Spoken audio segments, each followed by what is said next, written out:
Hi there, folks. Welcome back to Rich Reviews. I hope you're having a great Thanksgiving. And what better way to celebrate the leftovers with the worst of the year? I know it's still 1 month out. We still have plenty of other films to review. I know if you look at my list for the year so far, I have this many strictly movie reviews and this strictly documentary reviews and this strictly television reviews. It's the reason why I don't review a film sometimes is one of the three reasons. One, I don't think I get the views for it. Two, it's not something I would think would appeal up my alley. Or three, basically sometimes it's like I watch a film and I find myself thinking I don't really have a lot to say about it. Therefore, I like to get into three big misfires before getting into the worst of the year. The first big misfire of this year happens to be, yes, The New Mutants, even though I feel sorry for Josh Boone, who had his film delayed 2 years, or roughly that, and then the pandemic hit, and then the film came out at the tail end of August, and oh yeah, they landed with a thud. Does it make a sound? The X-Men saga just sort of ends right then and there until it gets rebooted by the MCU sometime in the near future. The big misfire here is Run. Let me ask everyone this. Have you not seen Whatever Happened to Baby Jane? Have you not seen Hot Shot Sweet Charlotte? Have you not seen Misery? Have you not seen, Hush? Have you not seen Single White Female? Have you not seen The Hand That Rocks the Cradle? Literally, folks, I could go on and on. But nope, no one seems to care in a film that really, when I saw the trailer, I found myself thinking, look, I saw this in a minute and a half, 2 minutes, why should I watch 90 minutes of it? The last big misfire I have for this year here happens to be a late entry and Screenland. Rick Romanowitz really tries to recapture that spirit of those late 90s or early 2000 flicks of disaster pictures, only on a higher budget, and let me confess that I haven't liked those certain films of the 90s and early 2000s, but this doesn't do it for me. And basically, Gerard Butler, we all thought to ourselves after 300. And again, this year is the traditional bottom 10 list, and one film here I did not review because I felt like, why should I review this? My number 10, and this is the one film I did not bother to review, and it's the last of the films I saw in theaters before the theaters got shut down, and this film here is...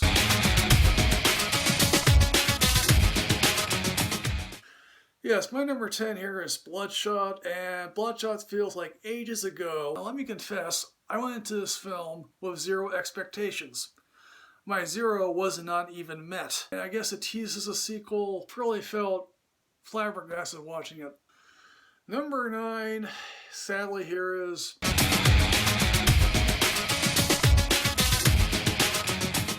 My number 9, yes, it's Elephant from Disney Plus. Let me confess that, yeah, I know that it's probably bad form to knock a Disney nature documentary, but alas, here I am, narrated by the Duchess of Sussex herself, and let me confess, while yes, the elephants are indeed cute, they do nothing, that there's a mini documentary at the end of the film in which we show the crew actually shooting the documentary. There are too many close-up shots of the elephant's eye, and the narration is just so overly cutesy, doesn't do anything for me. But starting with number 8 is where I really begin to get my blood boiling. And number 8 here happens to be...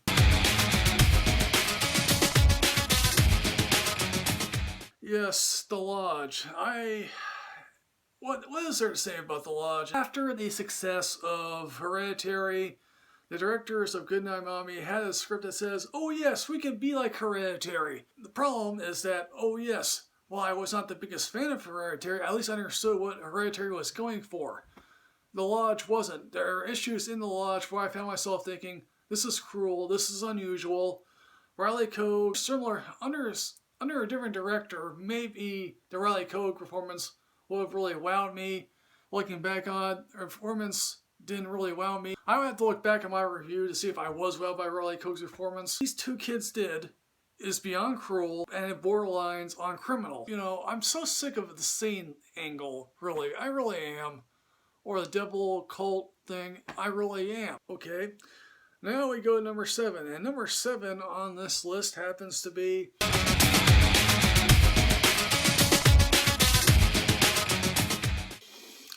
Yes, We Summon the Darkness. Now let me confess that the director here directed My Friend Dahmer. That film made my top 10 list. But what were the writer and director here thinking?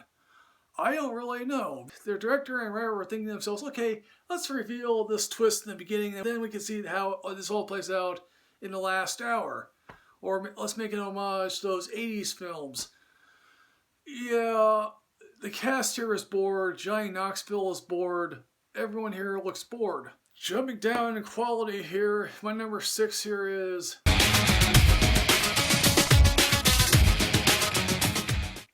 Yes, my number 6 here is porno. So what happens when devout Christian teens discover a porno in a Christian movie theater?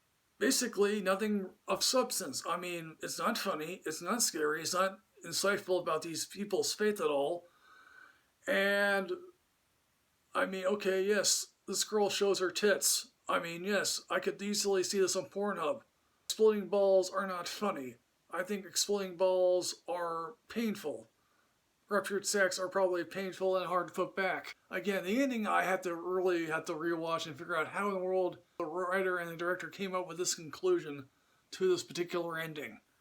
My number 5 on this list happens to be...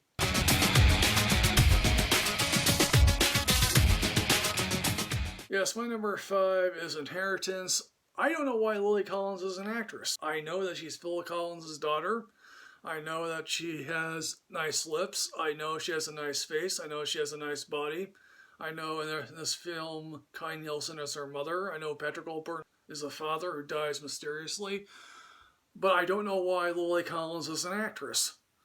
And this film, I was early ahead by a good 30 minutes. There are no surprises. And oh yes, Nate Archibald is in this film and he's a crook more. God bless Simon Pegg, but he's literally just hamming it up for a paycheck. You know, he gives a monologue at the end, which I'm like, okay, sure, whatever.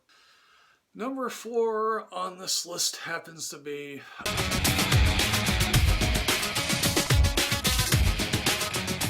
Number 4 is Trump Card. Congratulations, Dinesh D'Souza, you're a genius. Not only did the Democrats not do a complete blue wave, they failed to recapture the Senate. I doubt they will. You know, Roe v. Wade is probably dead with the Supreme Court, so is gay marriage. Congratulations, Dinesh. You're a freaking genius. Although, guess what? You're not a genius. You're not a deep thinker. Under Joe Biden, hopefully things will get better. Congratulations, Trump. Try to instigate a coup. Are you proud about that, Dinesh? Literally, after this election, I'm literally left with more questions than I am answers. So basically, just recycled material from his previous films. Just basically saying, oh yes, Democrats are evil. The Republican Party has always been the Republican Party, and and that hasn't changed.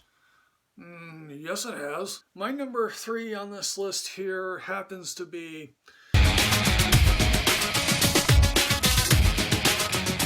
Yes, my number 3 on this list happens to be Money Plane. Do you remember Money Plane at all here, folks? No. If you don't, good. This is one of the most ludicrous B films in all of recent memory, with Adam Edge Copeland, Denise Richards, 3 of the Lawrence brothers, Thomas Jane, Kelsey Grammer, all slumming it for a paycheck. This is a Money Train with Wesley Snipes and Woody Harrelson, with director Joseph Rubin. No, this looks like they shot this thing over a weekend. With the laziest gunplay in recent memory, just poor special effects. Literally, if they're on a plane, where's the recycled air noise? So my number 2 here happens to be...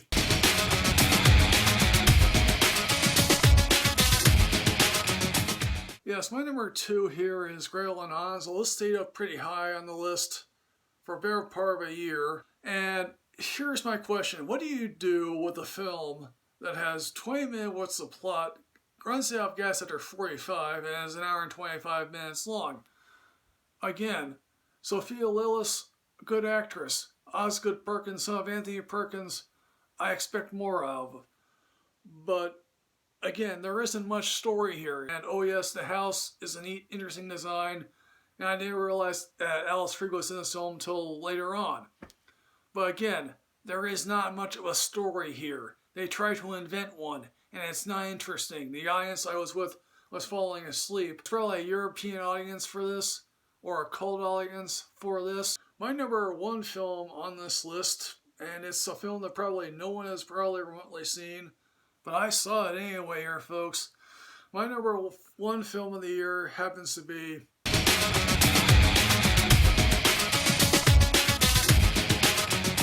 my number one film here is Shithouse, and this is directed by a guy who believes he can act, and literally tries to break down in one scene that literally is unconvincing. It's about a guy who's a college freshman. Now, first and foremost, he doesn't look like a college freshman. He looks like a guy who could be in graduate school and is about to graduate from graduate school. So wants to reminisce like that of Dazed and Confused. It's not in that same class at all. Who probably could go places as an actress. Is stuck herself in a miserable script. I saw this film in one of the worst conceivable places to watch a drive-in. If I were to see this here in theaters or at my house, I don't think it would have made a difference. I think this would have been a terrible film. God bless the room and knees high half the time. But again, folks, what do you think of my bottom 10 of the year here, folks? Some do you disagree with all? Please put everything in the comment box down below. And as always, folks, like, comment, subscribe, enrich yourself with knowledge. I'll see you next time, folks. Yes, hooray.